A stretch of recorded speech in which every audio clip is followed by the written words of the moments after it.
El documental que vas a ver a continuación es parte de un curso online sobre el Jesús histórico impartido por uno de los mayores expertos del mundo sobre Jesús, el catedrático don Antonio Piñero. Este curso lo encontrarás solo en televisiónconsciente.com.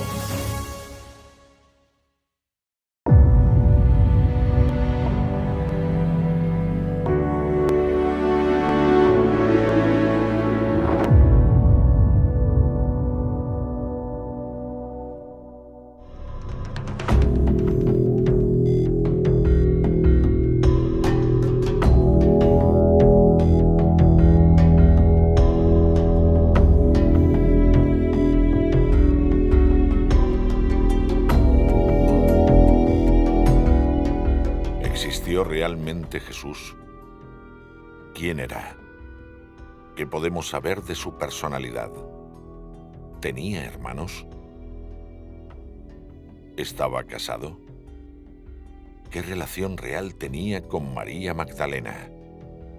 ¿Quiso fundar religión alguna? ¿Qué parte de su historia son mitos y qué parte fueron hechos reales? ¿Cuál es la razón por la que la figura de Jesús ha perdurado tanto en el tiempo? Vamos a descubrirlo.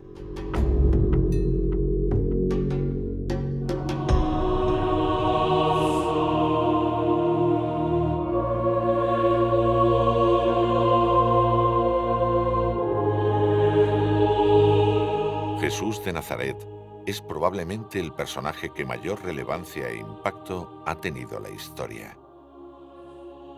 Pero lo que de verdad podemos saber de él como figura histórica dista mucho de lo que generalmente nos han contado hasta ahora.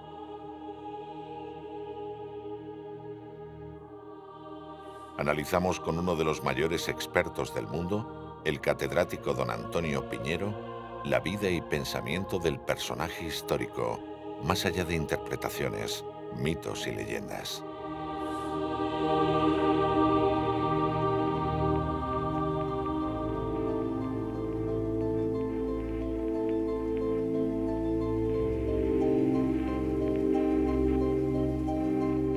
Tenemos que ser conscientes de que es imposible llegar al Jesús real.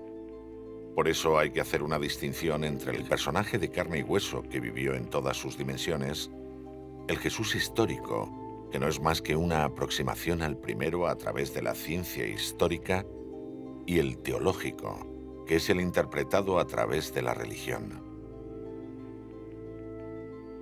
El Jesús histórico al que nos vamos a acercar en este documental responde a una reconstrucción hipotética del personaje a través de las fuentes escritas como los Evangelios, el resto del Nuevo Testamento o las referencias de historiadores.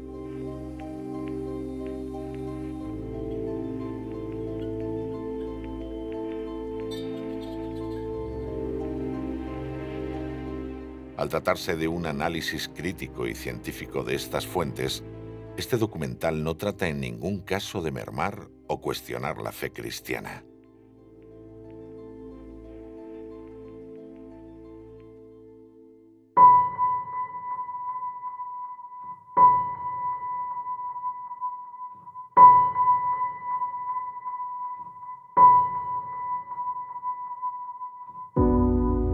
Para poder comenzar con el acercamiento al Jesús histórico y poder resolver las dudas que nos planteamos, Antonio Piñero, quien ha dedicado toda una vida a la investigación de Jesús, plantea unas fórmulas para verificar la historicidad de los hechos y dichos de Jesús.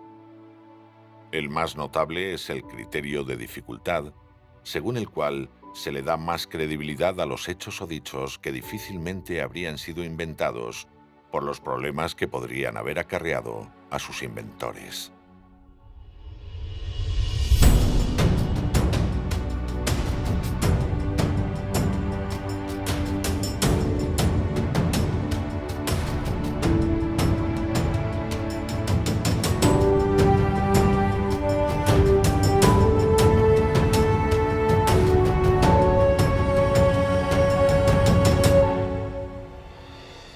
A mí la figura de Jesús de Nazaret como un historiador profano pero muy respetuoso con las creencias de la gente que son auténticamente sensata, no súper frenética.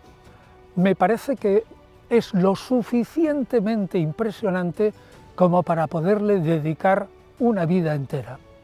Y si se me pregunta qué es dentro de esa vida entera de estudio sobre el personaje lo que más te llama la atención, yo diría que es la entereza, el fin clarísimo que tiene, cómo es absolutamente consecuente con todas sus ideas, cómo de una manera verdaderamente asombrosa predica algunas ideas que han impactado en la historia de la humanidad en ese momento, como por ejemplo el amor a los enemigos.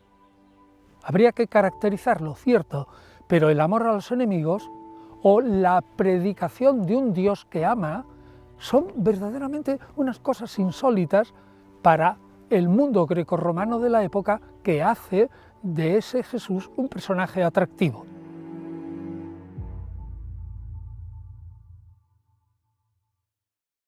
¿Existió Jesús?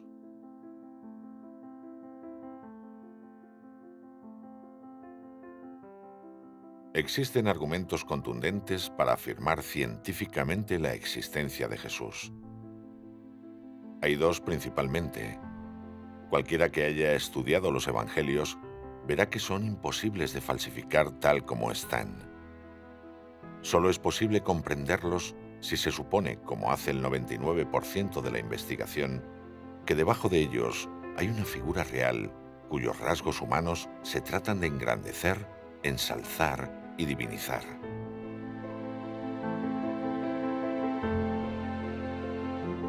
Cada evangelista lo hace como puede o siente, siguiendo sus propias normas, con lo que el resultado real está lleno de errores y contradicciones que nos alejan del Jesús histórico. En conjunto, el Nuevo Testamento es la mejor y más cercana fuente para aproximarnos a la figura histórica de Jesús, a pesar de su talante literario y a veces legendario.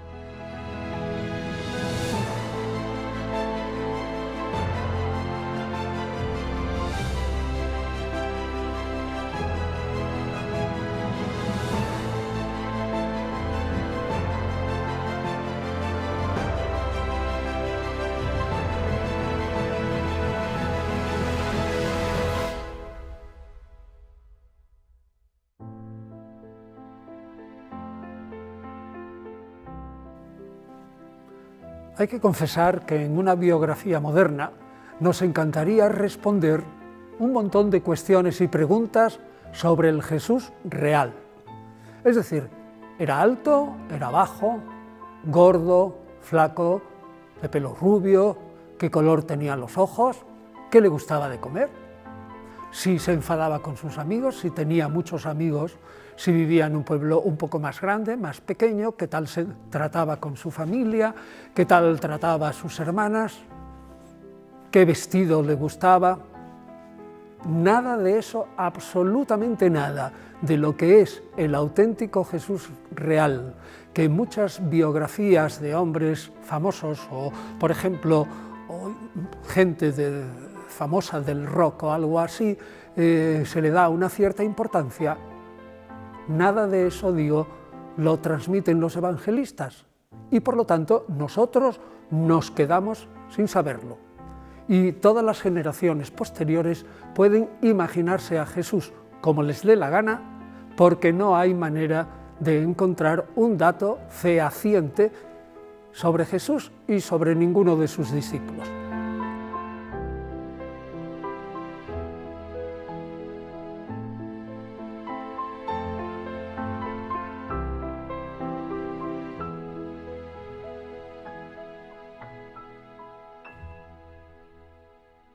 Para llegar al Jesús verdadero, lo primero es identificar las fuentes que nos pueden dar datos relevantes del personaje. Las referencias principales en la historia son los 4 evangelios canónicos, es decir, aceptados por la Iglesia, pero sobre todo el de Marcos, que fue el primero y el que con casi total seguridad sirvió de base para el de Mateo y Lucas. Pero debe saberse que los evangelistas no solo escribieron fielmente, sino que también alteraron y reelaboraron las enseñanzas y los hechos de Jesús.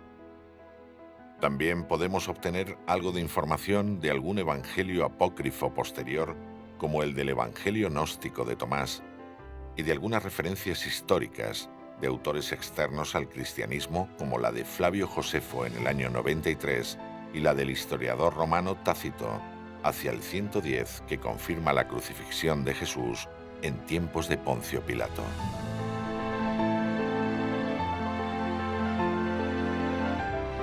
Los hechos que vamos a relatar comienzan en el año 6 a.C., seguramente en Nazaret, con el nacimiento de Jesús. Hasta el año 28 aproximadamente tienen lugar los años perdidos, de los cuales poco se sabe. Hacia el año 29 comienza su vida pública y muerte en la cruz. No mucho tiempo después, quizás abril del año 30. Tras la crucifixión y durante los 40 años siguientes, se va contorneando una tradición oral entre los primeros cristianos acerca de Jesús. Sus discípulos y seguidores narraron los dichos y hechos del personaje en distintas regiones próximas a Jerusalén. Los evangelios se forman en base a esta tradición oral que no señalaba el marco cronológico o geográfico de lo que hizo o dijo Jesús, por lo que su reconstrucción se hace especialmente complicada. En estos años comienza a haber algunas fuentes escritas de las que no tenemos pruebas físicas, como la fuente Q, que recogió hacia el año 50 dichos de Jesús, sobre todo en Galilea. Naturalmente, sí tenemos testimonios de las primeras fuentes escritas, conservadas solo en copias de copias a través de los siglos, a saber, los 4 evangelios ya mencionados que van desde el año 70 hasta el 100. Posteriormente, entre los años 90 y 110, aparecen en los relatos de historiadores como Flavio Josefo o Tácito menciones a Jesús de Nazaret. Por último, y aunque el canon o lista de obras sagradas del cristianismo ya estaba formado, se suceden numerosos evangelios apócrifos. Se trata de obras tardías que no aportan prácticamente nada sobre la vida de Jesús. En todo caso, confirman aspectos de esta que ya conocíamos gracias a los evangelios canónicos.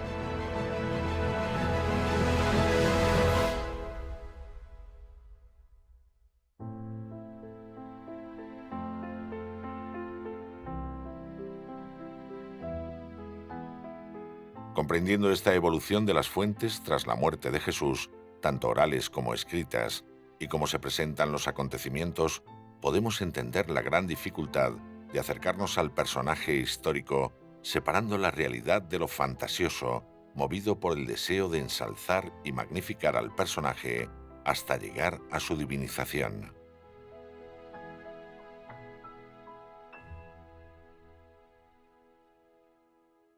¿Qué sabemos de Jesús?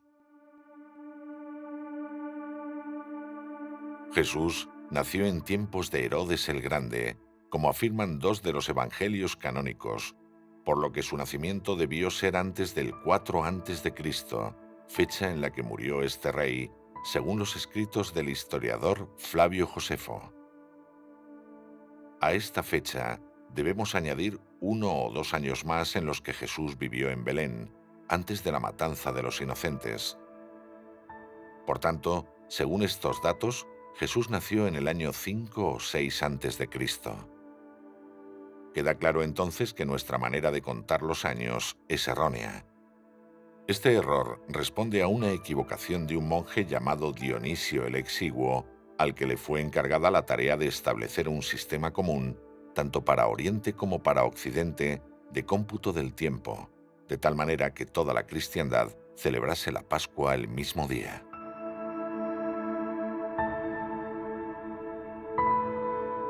Probablemente nació en Nazaret, tal y como afirman los evangelistas cuando le denominan como Jesús de Nazaret. Probablemente tuvo 4 hermanos y 2 hermanas. Santiago, Joseto, Judas y Simón eran los nombres de los varones. Jesús seguramente fue carpintero o maestro de obras. no tenemos motivos por los que dudar de estas afirmaciones de los evangelios. Contaba con dotes carismáticas de sanador y exorcista. Fue un discípulo del Bautista y tuvo el mismo marco teológico, aunque formó su propio grupo.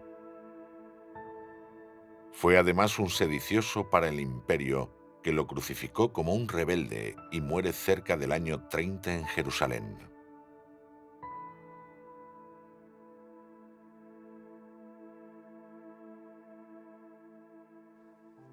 Otro aspecto interesante de la personalidad humana de Jesús es el Jesús casi siempre seguro de sí mismo que en algún momento tiene angustia. Tenemos la escena del huerto de Getsemaní, sobre todo en el Evangelio de Lucas, cuando Jesús, que presiente que de alguna manera pues vienen los romanos y los jefes de los judíos pisándole los talones y que van a por él, escoge a 3 discípulos amados, Pedro, Santiago y Juan, se aparta de los demás y se aparta de ellos a su vez y se dedica a orar. Según el Evangelio de Lucas, tiene un sudor de muerte, es decir, que de alguna manera, eso se ha explicado médicamente, de alguna manera suda un líquido que parece que son gotas de sangre y se dan casos de esos en extrema angustia. Otros manuscritos, sin embargo, no tienen esa frase. Bien, de cualquier modo, aunque realmente no todos los manuscritos sean testimonio de un sudor de sangre, sin embargo, Jesús está extremadamente angustiado, y tan angustiado que le pide a Dios, y eso sí, está en la oración, que si es posible, aparte de él esa muerte horrorosa que le va a venir encima. Otro caso de la angustia de Jesús es la mención tan clara de esa desesperación angustiada que tiene en el momento de morir, cuando grita: Eloí, Eloí, Dios mío, lema, ¿por qué sabachthani? ¿Por qué me has abandonado? Eso realmente es un momento en que su fortaleza física se derrumba. Sin embargo, el Evangelio de Juan es tan consciente que los otros evangelistas habían pintado a un Jesús demasiado humano y débil, que todas estas escenas o las suprime o las corrige totalmente. En el Evangelio de Juan, precisamente, esta corrección o esta eliminación nos confirma que este pudo ser un rasgo de Jesús. El evangelista último, que llamamos Juan, nos presenta a un Jesús que acepta la muerte y de una manera tan soberana, un señor que se enfrenta a Pilato, que se enfrenta al rey Herodes Antipas, de una manera tan soberana que cuando le van a prender y le dicen: buscamos a Jesús Nazareno, y él dice: yo soy, la irradiación de su respuesta es tan tremenda que, según el Evangelio de Juan, caen a tierra aterrorizados todos los que le van a prender. Pues bien, esa es una imagen que yo creo radicalmente idealizada y que probablemente puramente sublimada, y que no va con esa angustia de Jesús.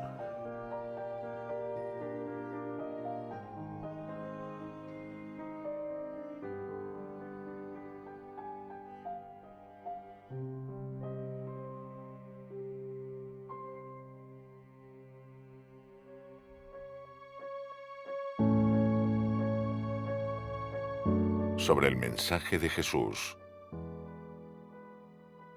Aunque es evidente que la prédica de Jesús está dentro de los esquemas teológicos, sociológicos y filosóficos del judaísmo, Jesús, con su genio religioso, hizo hincapié en aspectos ya conocidos de la teología judía, haciéndolos novedosos. El núcleo de su mensaje fue la inmediata venida del reino de Dios, siguiendo la proclama de su maestro Juan Bautista, con la exigencia de un cambio de vida aún más radical para entrar en él. Ciertamente para Jesús, el reino de Dios era una entidad futura. Aún no había venido, a pesar de que algunos proclamen que el reino, según Jesús, estaba ya presente en el corazón del hombre por efecto de su venida. El reino de Dios no será meramente espiritual, sino que tendrá lugar primero en la tierra. Su símbolo es un gran banquete, estableciendo la justicia. Solo luego tendrá su plenitud en el cielo.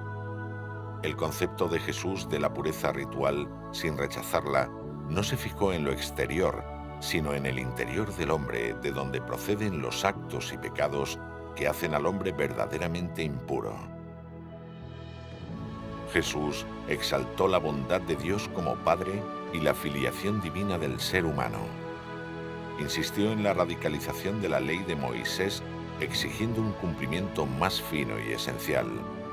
Extremó la idea del amor a los enemigos, proclamando un concepto del prójimo más amplio.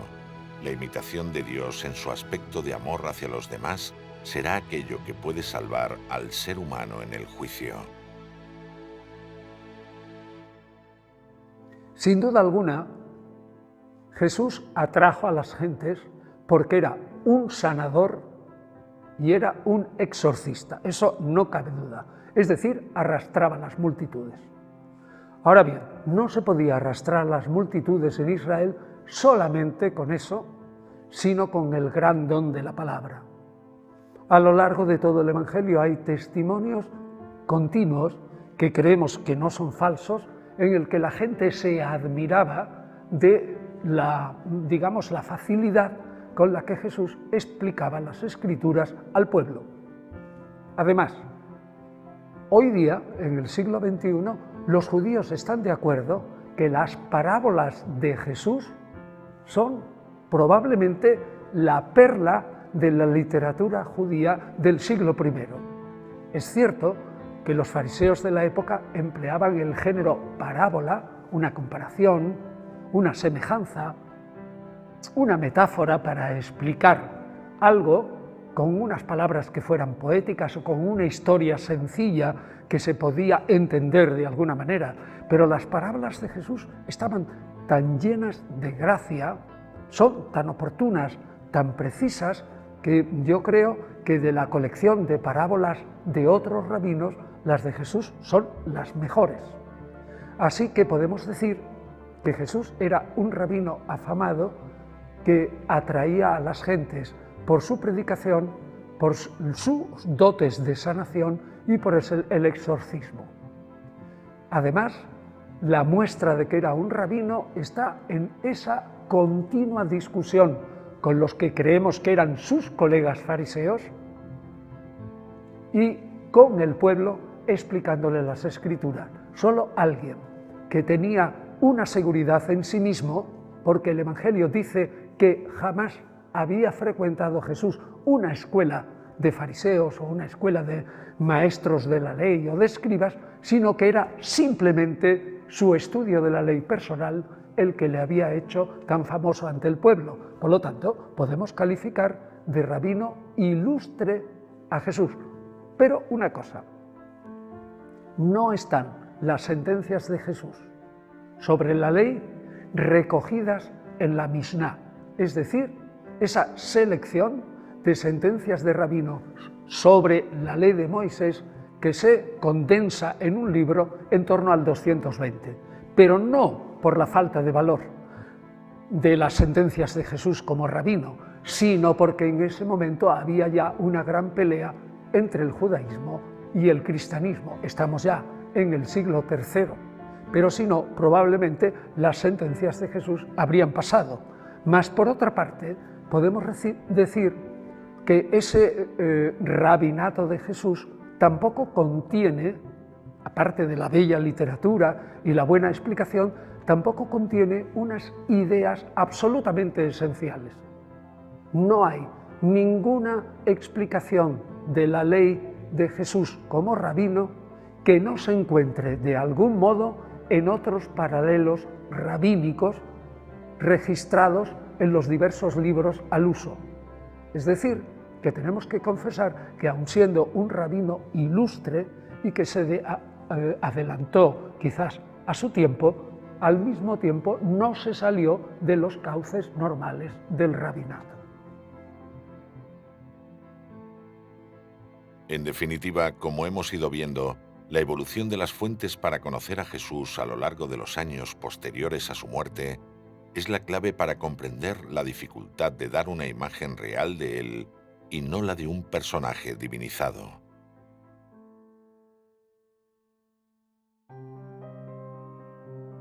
Contexto político, histórico y social.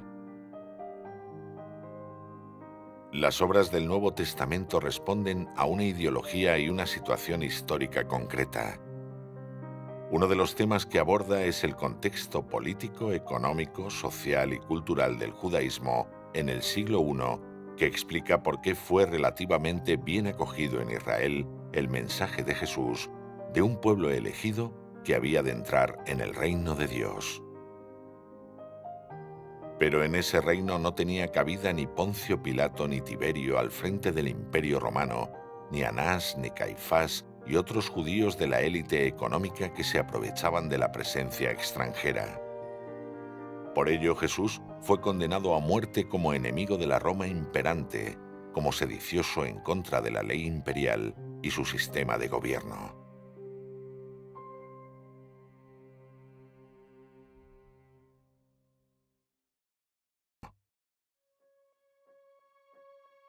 ¿Es el Nuevo Testamento el fundamento del cristianismo? Jesús no fue, pues, el fundador del cristianismo, sino su fundamento y motivo de arranque, ya que su doctrina se enmarca claramente en el esquema conceptual y teológico del judaísmo. Ya desde finales del siglo XIX sabemos perfectamente que Jesús no fue un cristiano. ¿Por qué? Sencillamente porque nunca pretendió fundar ninguna religión. Jesús se mantuvo absolutamente fiel al judaísmo. ¿Y cómo lo sabemos? Leyendo los evangelios tranquilamente. El Dios de Jesús es el Dios de Israel. Jesús jamás se consideró un hijo de Dios físico, real, lo cual es esencial para el cristianismo posterior. Jesús observaba las fiestas judías. Jesús mantenía las comidas de los alimentos puros. Es decir, Jesús nunca predicó estrictamente, oye, tú come el alimento que te dé la gana. La discusión que hay en el capítulo 7 de Marcos es entendible perfectamente cuando se dice que Jesús purificó todos los alimentos, no como un dicho auténtico del Jesús de la historia, sino como un comentario del evangelista. Por tanto, en líneas generales, si Jesús vive como un judío, tiene la religión de un judío, el Dios de un judío, no quebranta la ley judía, predica como los otros rabinos, probablemente pertenece a una cierta rama del fariseísmo, una rama galilea, de un fariseísmo un poco especial, distinto del Jerusalén, si jamás pretendió fundar religión alguna, si murió por haberse proclamado el rey de Israel, al final se intentó instaurar un reino de Dios que es totalmente judío, tenemos que decir que Jesús no fundó el cristianismo y por tanto Jesús nunca fue un cristiano.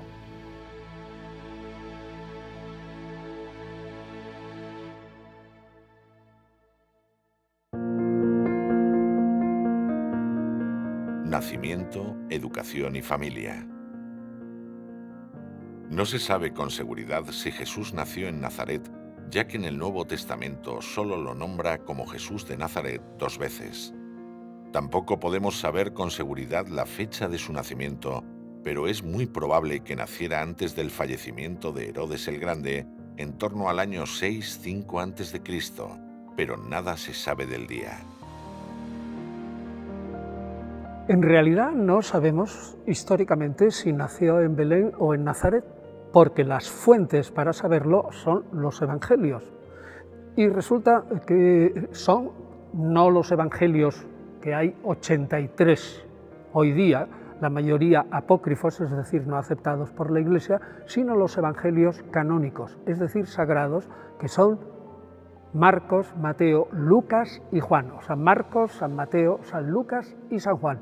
Ahora bien, Mateo y Lucas están a favor de que nació en Belén, claramente. Y Marcos y Juan, aunque no dicen nada de un modo directo, sin embargo, sí indirectamente, como puede un Mesías proceder de Galilea, así en tono despectivo, es decir, no nacido en Belén, sino en Nazaret, o, por ejemplo, en Marcos, que le llama a Nazaret la patria, es decir, el sitio donde ha nacido Jesús de Nazaret. Así que, en teoría, no podemos saberlo. Tampoco es posible sostener históricamente que Jesús naciera de una madre virgen. Esta afirmación es materia únicamente de fe y es importante hacer notar que hay referencias de otras tradiciones previas donde figuras prominentes de la historia nacían de vírgenes o que tenían como padre a un dios que los había engendrado de modo misterioso, como Platón, Demócrito, Alejandro Magno, Augusto mismo. Solo se puede decir con seguridad que sus padres se llamaban María y José. Por último, en lo referente a su vida, no se puede saber con seguridad si Jesús era soltero, casado o viudo. Es muy posible que su mujer, si la tuvo, no estuviera con él durante su vida pública. De entre sus acompañantes había mujeres y, a juzgar por el Evangelio de Juan, María Magdalena ocupaba un lugar especial entre ellas. La única mención de María Magdalena, y no solo ella, sino con dos mujeres más, en el ministerio o vida pública de Jesús, aparece en el capítulo 8 del Evangelio de Lucas, muy al principio, y dice lo siguiente: y había muchas mujeres de Galilea que seguían a Jesús y le servían con su propio dinero, con su propio peculio, entre las que estaban María Magdalena, de la que había arrojado 7 demonios, una tal Salomé y otra llamada Juana, que era la esposa de un administrador de Herodes Antipas. Y a eso se reduce todo, absolutamente todo. Naturalmente, después María Magdalena, con esas mujeres que son precisamente las únicas fieles, mientras los varones huyen y se escapan en cuanto prenden a Jesús, las mujeres, jugándose la vida, se quedan fielmente a su lado. Y ahí aparecen a su lado María Magdalena y la madre de Jesús. Según el Evangelio de Marcos, María Magdalena está a unos metros de distancia, bastante lejos, y eso es muy verosímil porque los romanos no dejaban que nadie se acercara a la cruz de un sedicioso. Según el Evangelio de Juan, de una manera inverosímil, presenta a la madre de Jesús, a María Magdalena y al discípulo amado al pie de la cruz. Ningún historiador, digamos, independiente admite la historicidad de esta escena. Pero lo que quiero afirmar es que de María Magdalena y su relación con Jesús, mientras éste estuvo activo, solo tenemos una pequeña noticia, una sola.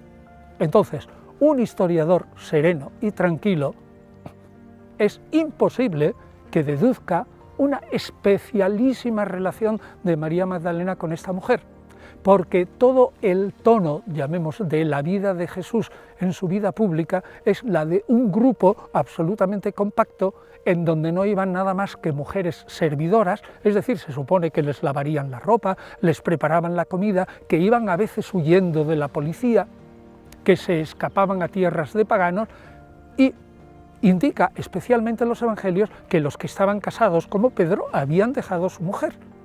Por lo tanto, da la impresión de que ninguno de los apóstoles y el jefe iba, digamos, con su propia mujer en esta vida azarosa, corriendo de pueblo en pueblo, escapándose de la policía, etcétera, de Herodes Antipas, y eso no era vida nada más que para unas cuantas voluntarias, probablemente jóvenes, que ayudaban a este grupo de predicadores en su azarosa vida.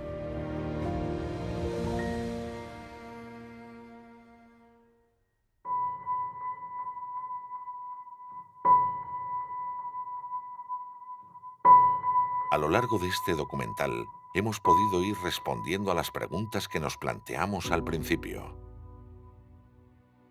Podemos comprender la dificultad de los historiadores para acercarnos al personaje de Jesús desde la evolución de las fuentes, tanto orales como escritas, como la traducción de los textos originales o la influencia del cristianismo que acaba divinizando al personaje. Sin embargo, para el historiador Antonio Piñero, la figura de Jesús es lo suficientemente impresionante como para dedicarle una vida entera de estudio, tanto en sí misma como en el impacto que ha causado a lo largo del tiempo en diferentes generaciones. Más allá de mitos y verdades, para el profesor Piñero son en cualquier caso muy destacables la entereza de Jesús, su clara conciencia profética, el fin claro que tenía, la consecuencia con la que condujo su vida e ideas hasta el final, y cómo arrastraba a las muchedumbres predicando de forma simple y directa sus nuevas ideas, que han generado un impacto enorme en la historia de la humanidad hasta hoy.